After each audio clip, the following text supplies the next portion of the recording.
எல்லாரும் அப்படியே ஒரு ஒன் ஸ்டெப் ஃபார்வர்ட் வந்துட்டு, அருண் அண்ணன், அருண் அண்ணன் நீங்கள் தானே ஸ்டார்ட் பண்ணோம். ஏன்னா காலேஜ்லேருந்து ஸ்டார்ட் பண்ணவர் நீங்கள் தான். ஸ்லாட் யார் பேசுறதுன்னு அதுதான் நீங்கள் ஸ்டார்ட் பண்ணிட்டீங்கன்னா, அதான் ஸ்லாட் பேசிக்கிட்டு இருந்தேங்க, அதுக்குள்ளே குறுக்க வந்துட்டீங்க. சரி சொல்லுங்க. உங்ககிட்ட இருந்து ஆரம்பிக்கணும் அப்படின்றது ஆசை. ஸோ எஸ்கே ப்ரொடக்ஷனை பற்றியும் இந்த படைப்பை பற்றியும் ஒரு சில வார்த்தைகள்ண்ணே.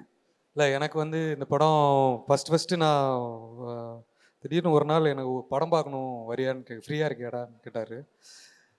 ஃப்ரீயாக தான்ப்பா இருக்கேன், வரேன் அப்படின்னு.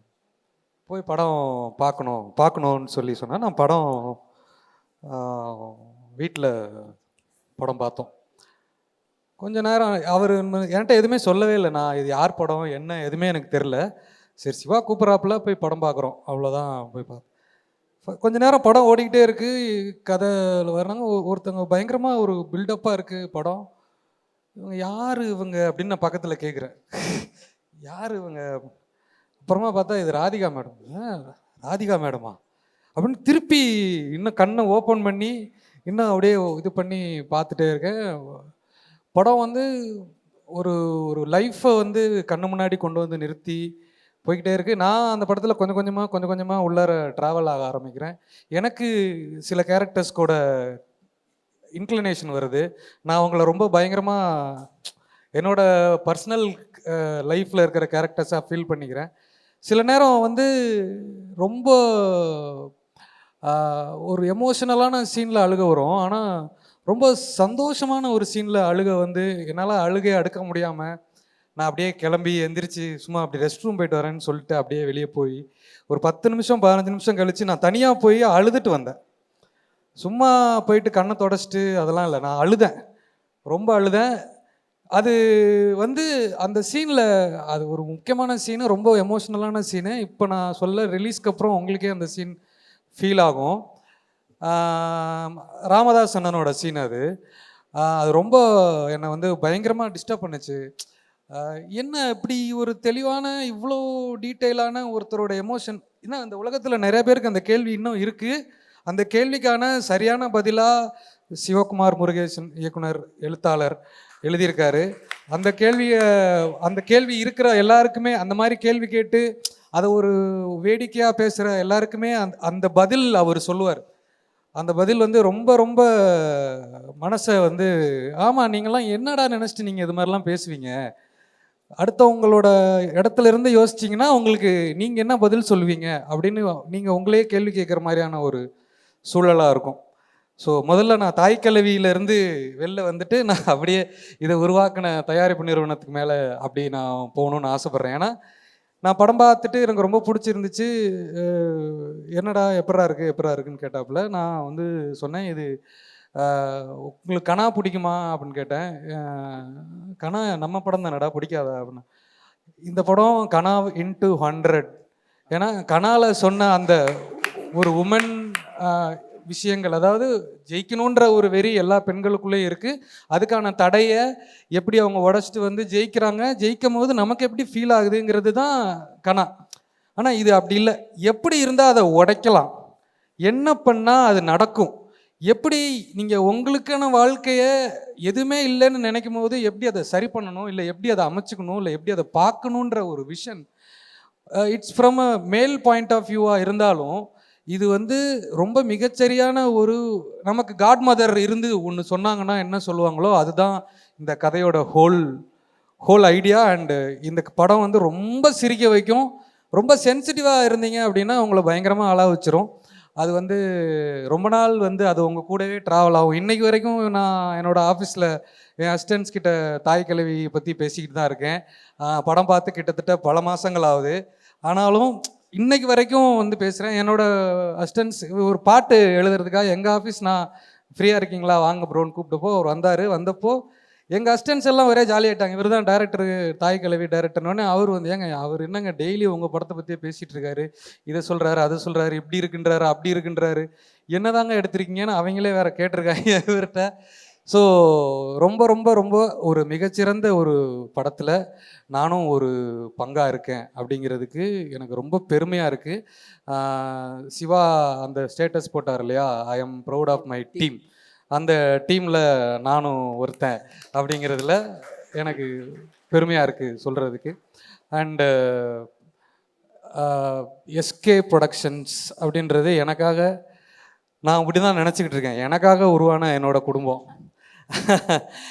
எனக்காக அப்படின்றதுல ரொம்ப ஸ்பெசிஃபிக்காக சொல்லுவேன். ஏன்னா அதுக்கு முன்னாடியும் ப்ரொடக்ஷன் ஹவுஸ்னு இருந்தது, ப்ரொடக்ஷன் ஹவுஸில் நம்ம எல்லாம் ஒர்க் பண்ணி, பட் நான் அருண்ராஜா படம் அப்படிங்கும்போது அது எஸ்கேன்னு பேர் போட்டு அதில் தான் வரணுன்றதுல கீனாவும், அதை இன்னமும் அடுத்தடுத்த இயக்குனர்களை வர்றதுக்கான ஒரு பெரிய ஒரு மேடையாகவும் பெரிய பிளாட்ஃபார்மாகவும், இன்னும் புதிய இயக்குனர்கள், இன்னும் பெரிய இயக்குனர்கள் உருவாவதற்கான ஒரு தயாரிப்பு நிறுவனமாகவும் அது இருக்கிறப்போ, முன்னெல்லாம் தயாரிப்பு நிறுவனம் வந்து ரொம்ப பெருமையாக பேசுவாங்க. எல்லா ப்ரொடியூசர்ஸுமே பெரிய பெரிய ப்ரொடியூசர்ஸாக இருப்பாங்க. ப்ரொடியூசர்ஸ்க்கு வந்து அவ்வளோ ரெஸ்பெக்ட் இருக்கும்.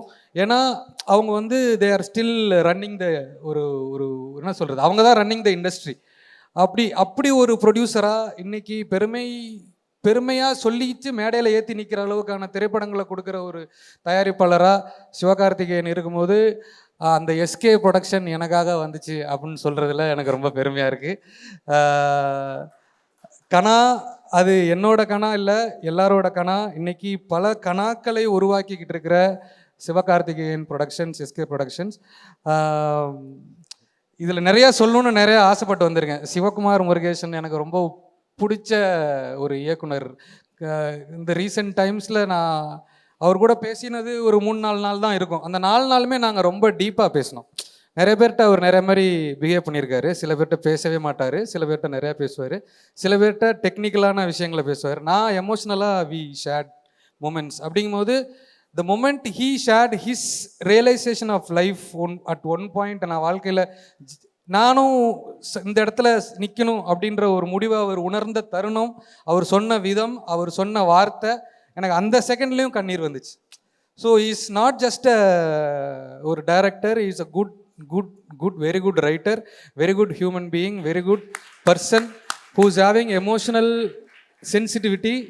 ஸோ அவரை ப்ராப்பராக ஹேண்டில் பண்ணோம். அது நான் சொல்லுவேன், இந்த ரைட்டரை ரொம்ப நம்ம ப்ரிசர்வ் பண்ணணும். ஏன்னா இந்த டைரக்டர்ஸ், நான் யார் கதையை வேணால் நான் டைரக்ட் பண்ணிட முடியும், ஆனால் எழுதுகிற அந்த எழுத்து, அந்த கரெக்டான வார்த்தைகள், கரெக்டான கதாபாத்திரங்களுக்கான சொல்லாடல்கள் எழுத தெரிஞ்ச ஆட்கள் மிக குறைவு.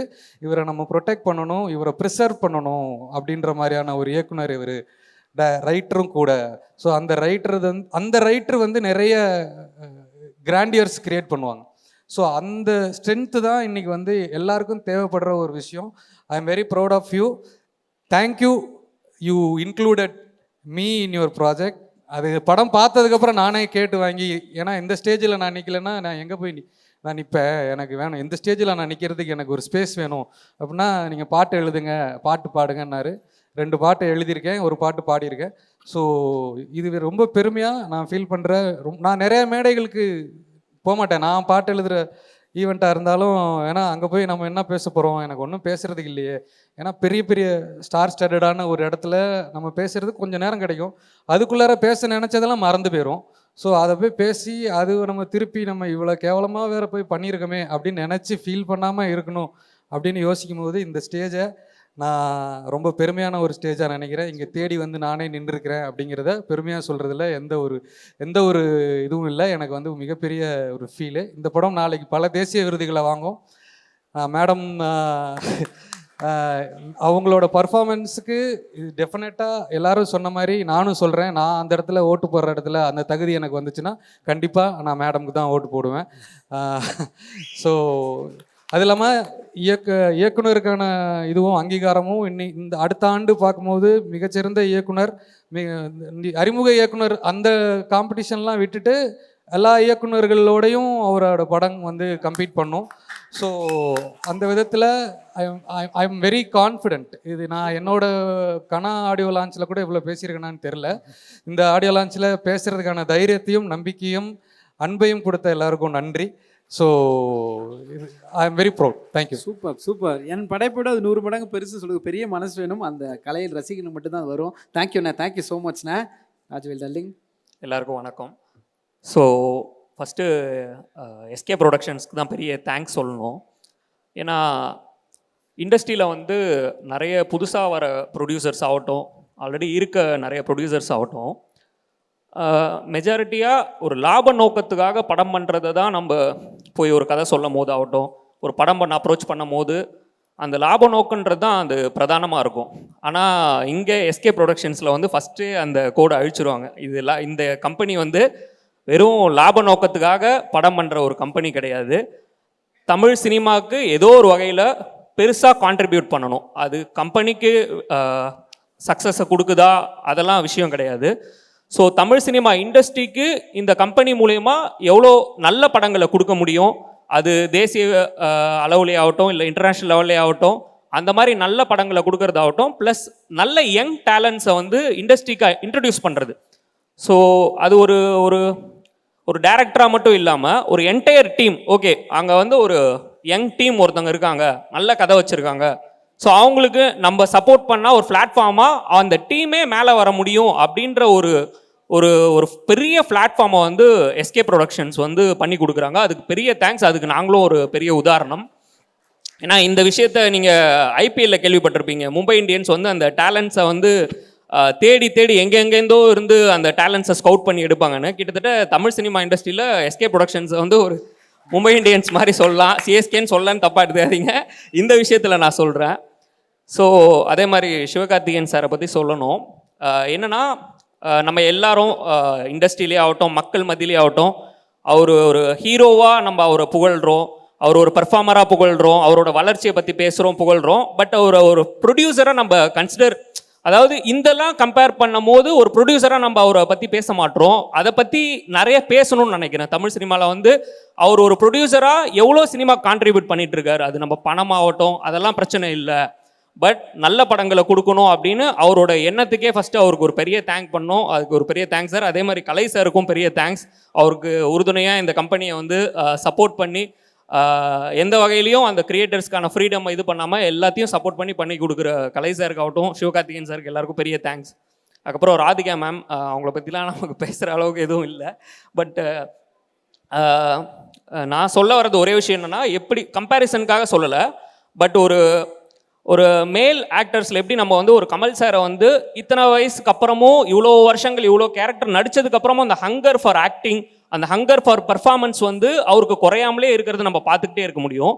அதுக்கு இணையாக வந்து ஒரு ஃபீமேல் ஆக்ட்ரஸில் ஒரு இத்தனை படங்கள் அவங்க எத்தனையோ பெரிய பெரிய டேரக்டர்ஸோடு நடிச்சிருப்பாங்க, எவ்வளோ கேரக்டர்ஸ் பண்ணியிருப்பாங்க. பட் அந்த இத்தனை வயசில் எல்லோரும் சொல்கிற மாதிரி ஒரு 3 மணி நேரம் 4 மணி நேரம் அந்த ப்ராஸ்தட்டிக் மேக்கப் போட்டு அதை அந்த ஹங்கர் தான் மெயின் அதை நடிக்கிறதுக்கு. ஸோ அதுக்கு பெரிய தேங்க்ஸ் மேடம். நீங்கள் நிறைய பேர் எங்களை மாதிரி இன்ஸ்பயர் பண்ணுறீங்க நிறைய பேர். ஏன்னா ஒரு காலகட்டத்துக்கு மேலே இண்டஸ்ட்ரியில் நம்ம தான் 5 வருஷம் இருந்துட்டோம் 10 வருஷம் இருந்துட்டோம் இத்தனை படம் நடிச்சிட்டோன்னு ஒரு சலிப்பு எல்லாருக்கும் வரதை நம்ம பார்க்க முடியுது. பட் இத்தனை வருஷங்கள் இத்தனை கேரக்டர்ஸ் பண்ணதுக்கப்புறமும் அந்த சலிப்புலாம் இல்லாமல் அது ஒரு உங்களுக்குள்ள அந்த ஃபயரை நீங்கள் வந்து நிறைய பேருக்கு கடத்துறது ரொம்ப நன்றி madam, thank you. And Sivakumar bro அவரை பற்றி சொல்லணும். என்னென்னா பொதுவாக வந்து எக்ஸ்பீரியன்ஸ் டேரக்டர்ஸோட படத்துக்கு தான் வந்து இண்டஸ்ட்ரியில் வந்து ஒரு பெரிய எக்ஸ்பெக்டேஷன் இருக்கிறத நம்ம எல்லாரும் பார்த்துருப்போம். பட் ஃபஸ்ட் டைம் ஒரு டெபியூ டேரக்டரோட படத்துக்கு இண்டஸ்ட்ரியிலே ஆகட்டும் மக்கள் மத்தியில் இவ்வளோ பெரிய எக்ஸ்பெக்டேஷன் கிரியேட் ஆகிறது என்னை பொறுத்த வரைக்கும் இதுதான் முதல் தடவை. ஏன்னா இவ்வளோ வருஷமாக நம்ம சினிமாவை பார்க்குறோம், ஒரு டெபியூ டேரக்டருக்கு படத்துக்கு இண்டஸ்ட்ரியில் பேசுகிறதாகட்டும் ஆர்டிஸ்ட் மத்தியில் பேசுகிறதாகட்டும் ப்ரெஸ்ஸில் பேசுகிறதாகட்டும் இப்படி ஒரு படத்துக்கு ஒரு இவ்வளோ பெரிய வரவேற்பு கிடைக்கிறது பெரிய விஷயம் ப்ரோ. உங்களுக்கு என்னோட பெஸ்ட் விஷஸ், ரொம்ப ஹாப்பி. அடுத்து செய்யோனுக்கும் பெரிய வாழ்த்துக்கள். ஸோ இந்த படம் வந்து பார்க்கும் போதே ரொம்ப நல்ல ஒரு பாசிட்டிவிட்டியாக இருக்குது, உமன் எம்பவர்மெண்ட் பற்றி பேசியிருக்குன்னு சொன்னாங்க. ஸோ இந்த படம் பெரிய வெற்றி அடைய வாழ்த்துக்கள். ஸோ இந்த மாதிரி நிறைய சின்ன சின்ன படங்களை தொடர்ந்து ஆதரிங்க. அதுக்கு வந்து எஸ்கே ப்ரொடக்ஷன்ஸ் மாதிரி நல்ல கம்பெனி இருக்குது. ஸோ நிறைய பேர் வெளியில் ட்ரை பண்ணுறவங்க தாராளமாக போய் எஸ்கே ப்ரொடக்ஷன்ஸில் ட்ரை பண்ணுங்கள். நல்ல கதையாக இருந்தால் கண்டிப்பாக இந்த கம்பெனியில் படம் பண்ணுவாங்க. ஸோ மக்கள் மத்தியிலையும் இந்த மாதிரி படங்களை நம்ம ஓடிடியில் தான் பார்க்கணும், டிவியில் பார்க்கணும் அந்த மாதிரிலாம் இல்லாமல் தியேட்டருக்கு வந்து பாருங்கள். உங்களுக்காக நிறைய எஃபர்ட் போட்டு நிறைய படங்கள் பண்ணிகிட்ருக்காங்க. ஸோ தியேட்டருக்கு வந்து சப்போர்ட் பண்ணால் தான் தொடர்ந்து இந்த மாதிரி நிறைய நல்ல படங்கள் வரும். ஸோ அதுக்காக எல்லோரும் தியேட்டரில் வந்து 27th அன்னைக்கு பாருங்கள். Thank you so much. Thank you so much. And அடுத்ததா எல்லாருக்கும் வணக்கம். ஒரு படம் வந்து 1000 கோடி வசூல் பண்ணுச்சுன்னா ஒரு ப்ரொடக்ஷன் கம்பெனி எவ்வளோ சந்தோஷப்படுமோ எவ்வளோ பெருமைப்படுமோ அதை விட பெருமை ஒரு புது டீமை இன்ட்ரடியூஸ் பண்ணுறதுல கிடச்சிரும். ஏன்னா எஸ்கே ப்ரொடக்ஷன்ஸ் ஆரம்பத்திலிருந்தே புதுசாக டீம்ஸை இன்ட்ரடியூஸ் பண்ணுற நல்ல கதைகளை தேர்ந்தெடுத்து பண்ணிகிட்ருக்காங்க. இப்போ இங்கே பார்த்தோம் ஸ்டேஜில் வந்து இது என்னோட முதல் மேடைன்னு சொல்கிறாங்க. டிஓபி வந்து பேசுகிறப்ப எப்படி பேசுறதுன்னு தெரியாமல் அது எல்லாமே ரொம்ப அழகாக இருக்குது பார்க்குறதுக்கு. ஏன்னா அவங்க எத்தனையோ வருஷம் கஷ்டப்பட்டு இந்த இடத்துல வந்து நிற்கிறப்ப அவங்களுக்கு கண்ணீர் வருது. நான் முதல் செக் வாங்குறப்ப சைன் பண்ணுறப்ப எனக்கு வந்த கண்ணீர். சிவா அவர் முதல் நாள் வந்து இந்த மாதிரி ப்ரொடக்ஷனில் ஓகே சொல்லிட்டாங்கன்னு சொன்னப்போ அவருக்கு வந்த கண்ணீர். இந்த மாதிரியான சந்தோஷங்களை எல்லாத்தையும் எஸ்கே ப்ரொடக்ஷன் பார்த்துட்ருக்கு. ஸோ அது எப்படின்னா இப்போது எவ்வளோ கஷ்டப்படுறோமோ அவ்வளோ சந்தோஷம் இருக்கும். 6 மாதம் கஷ்டப்படுறோம் அப்படின்னா நம்மளுக்கு இவ்வளோ சந்தோஷம் இருக்குன்னா, ஒரு 10 வருஷம் கஷ்டப்பட்டு ஏதாவது ஒரு கம்பெனியில் ஓகே சொல்லிட மாட்டாங்களான்னு நினச்சிட்டு இருக்கிறப்ப சிவகார்த்திகேயன் ப்ரொடக்ஷன்ஸில் ஓகே சொல்லிட்டாங்கன்னு கேட்குறப்ப அதோட சந்தோஷமே வேற. சிவா என்கிட்ட சொன்னப்போ அப்படி தான் இருந்தது. இப்போது எஸ்கே ப்ரொடக்ஷன்ஸ் நினச்சா இப்போ இதுவரையிலும் ஒரு 8 படம் 9 படம் பண்ணிட்டுருக்காங்க. அதில் 5 புது டீமை இன்ட்ரடியூஸ் பண்ணுறாங்க. எஸ்கே ப்ரொடக்ஷன்ஸ் நினச்சா ஒரு எஸ்டாப்ளிஷ்டு டைரக்டரை வச்சு நல்ல ஒரு பெரிய படம் எடுத்து நல்ல லாபம் சம்பாதிக்கிற ஒரு படம் பண்ண முடியும். அதில் எந்த தவறும் இல்லை. ஆனால் அதெல்லாம் தாண்டி ஒரு ஒரு நல்ல கதையை தேர்ந்தெடுத்து ஒரு டேலண்ட் ஐடென்டிஃபை பண்ணி அவங்கள நம்பி அந்த கதையை நம்பி அதுக்கு ஒரு இன்வெஸ்ட் பண்ணி அதை பெருசாக ப்ரொமோட் பண்ணி இங்கே பார்க்குறப்பவே அவ்வளோ பிரம்மாண்டமாக இருக்குது. அதை பெருசாக ப்ரொமோட் பண்ணி அந்த படத்தையும் டைரக்டரையும் சினிமாவுக்கு அறிமுகப்படுத்துகிறாங்க. அதுவே ரொம்ப சந்தோஷம்.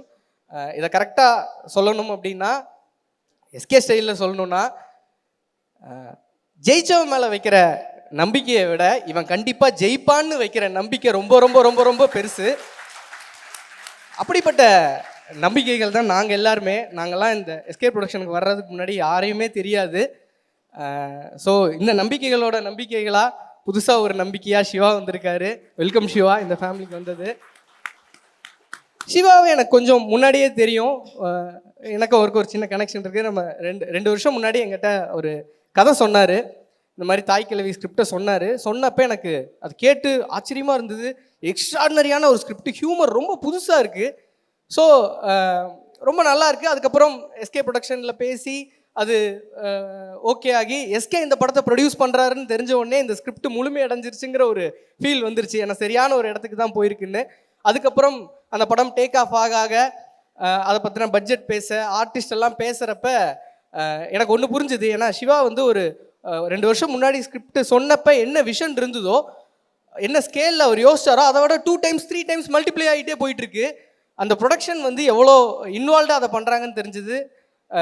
சூப்பர் ஆர்டிஸ்ட்லாம் உள்ள வந்துட்டுருக்காங்க. முக்கியமாக லீட் ரோலாக ராதிகா மேம் வர்றாங்கன்னு தெரிஞ்ச உடனே இந்த ப்ராஜெக்ட் வந்து ஒரு லெஜெண்டரி ப்ராஜெக்டாக மாறிடுச்சு.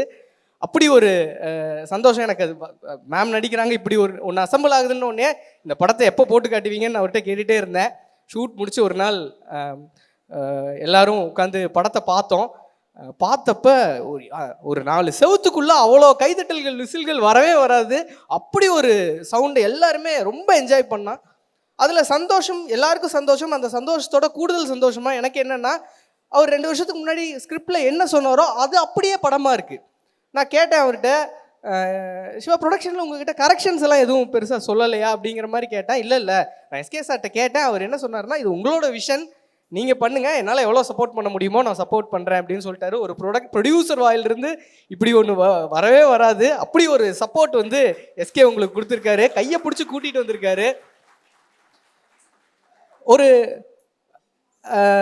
எஸ்கேவை ஹீரோவாக எல்லாருக்கும் தெரியும். அவர் எப்படிப்பட்டவர் எப்படி எல்லாருக்குமே தெரியும். ஆனால் ஒரு ப்ரொடியூசராக அவர் எப்படிங்கிறது எங்களை மாதிரி டேரக்டர்ஸ் கிட்ட கேட்டால் தான் தெரியும். ஒரு எக்ஸ்ட்ராடினரியான ஒரு ப்ரொடியூசர். அவர் சிவாட்ட சொன்னதும் நீங்கள் எந்த டிஸ்டர்பன்ஸ் இல்லாமல் படம் எடுங்க, அதுக்கு தேவையான எல்லாத்தையும் நான் பண்ணி கொடுப்பேன் அப்படின்னு தான் சொல்லியிருந்தார். அவர் வந்து முழுசாக படத்தை ஓன் பண்ணிட்டார். எப்படின்னா இப்போ ஒரு ப்ரிவியூவில் வந்து ப்ரிவியூ எல்லாம் பார்க்குறாங்க, படம் பார்த்துட்டு எல்லாரும் சூப்பர் அப்படின்னு சொல்கிறாங்க, டேரக்டர் வந்து சூப்பராக பண்ணிட்டார் அப்படின்னா சிவா எவ்வளோ சந்தோஷப்படுறாரோ அதை விட அதிகமாக சந்தோஷம் எஸ்கே பட்டுட்டு இருக்காரு. ஒவ்வொரு இடத்துலையும் டேரக்டரை பற்றி பேசுகிறப்பெல்லாம் அவர் ரொம்ப சந்தோஷப்படுறாரு. விவரம் தெரியாதவன் யாராவது பார்த்தானா அவர்கிட்ட போய் கேட்டுருவா, சார் நீங்களா டேரக்டரு அப்படின்னா, இல்லைங்கண்ணா. அப்புறம் ஏங்க இவ்வளோ சந்தோஷப்படுறீங்க அப்படின்னா, அவருக்கு வந்து இந்த லாபங்கள், இந்த படம் ஒரு பெரிய லாபத்தை ஈட்ட போகுது, அதெல்லாம் தாண்டி ஒரு டேலண்ட் ஐடென்டிஃபை பண்ணியிருக்கோம், அவரை எல்லாரும் புகழ்றாங்கிறத அவர் ரொம்ப பர்சனலாக எடுத்துக்கிறாரு. ஸோ இந்த இந்த படம் ரொம்ப பெரிய படமாக வந்திருக்கு. கண்டிப்பாக பாருங்கள், தேட்டரில் போய் பாருங்கள். எல்லாத்தோட ஒரே ஒரு விஷயம், சிவா வந்து ஒரு நாள் என்கிட்ட ரொம்ப எமோஷ்னலாக ஃபீல் பண்ணி ஒரு விஷயம் சொன்னார். இந்த மாதிரி எனக்கு வந்து இந்த அடையாளம் வந்து கொடுத்தது வந்து எஸ்கே ப்ரொடக்ஷன்ஸ் தான்.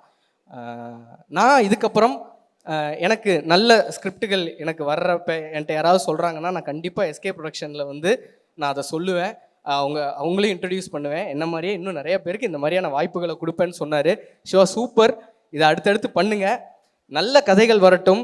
எஸ்கே ப்ரொடக்ஷன் இது மாதிரி நிறைய புது இயக்குநர்களை கொண்டு வரட்டும், நல்ல நல்ல கதைகள் படமாகட்டும். தமிழ் இண்டஸ்ட்ரி ரொம்ப ஹெல்த்தியாக இருக்கட்டும். எல்லாருக்கும் ரொம்ப நன்றி. தாய்க்கிழவி படத்தை 27ஆம் தேதி போய் பாருங்கள். ரொம்ப நன்றி. Thank you. Thank you darling, thank you so much. சரி ப்ரோ, ஒரு சப்போர்ட்.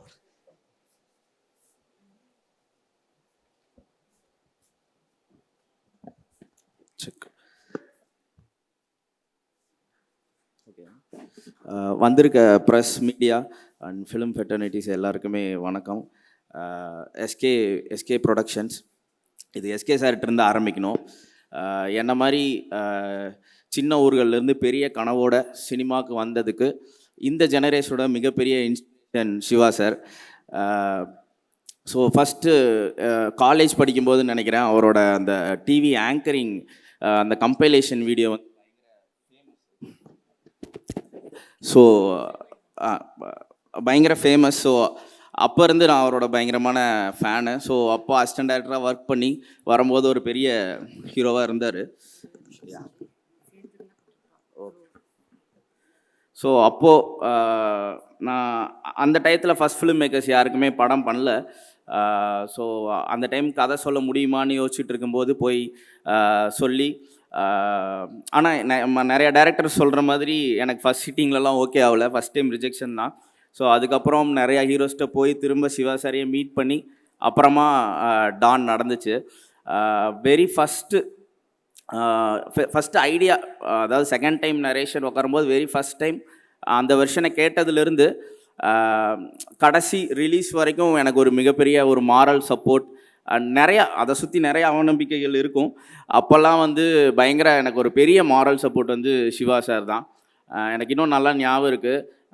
நான் அந்த ரிலீஸுக்கு முந்தின நாள் நைட் மெசேஜ் பண்ணேன் சார் அப்படின்னு. என்ன சொல்லுங்கள் அப்படின்னாரு. என்ன சார்ன்னு, எல்லாம் விடுங்க காலைல பார்த்துப்போம் அப்படின்னாரு. எனக்கு ஒரு மிகப்பெரிய மாரல் சப்போர்ட் சிவா சார்.